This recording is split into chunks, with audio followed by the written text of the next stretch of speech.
Министерството за економија и владата не планираат да воведат нови мерки откако на 30 месецов ќе заврши великденската кошница, каде се замрзнати маржите и цените на основните прехранбени производи. Според министерот за економија Бесар Дурмиши, инфлацијата е смирена и затоа од 1 мај цените повторно слободно ќе се формираат.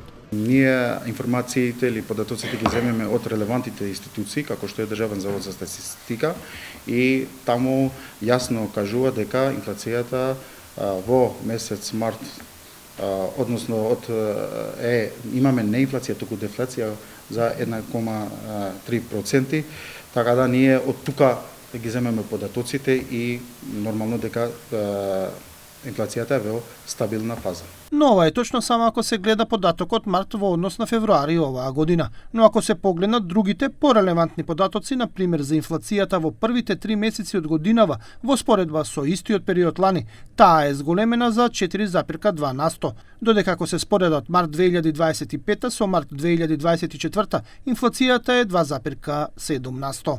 Дурмиши сепак остава можност дека ако повторно букнат цените на основните прехранбени производи, да се интервенира со нови мерки. Тој додаде дека иако голем дел од маркетите беа против рамазанската и великденската кошница и тврдеа дека ќе имаат загуби, до сега никој од нив не се пожалил во министерството.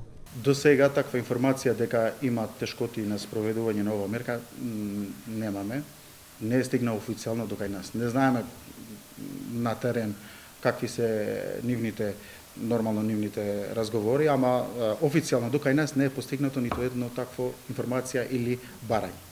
Инаку од петок 18 април сите трговци на мало без разлика на нивната големина, значи мали, средни и големи фирми, освен оние кои имаат до 10 вработени, ќе мора да ги објават цените на производите на своите веб страници и тоа секој ден најдоцна до 10 часот наутро.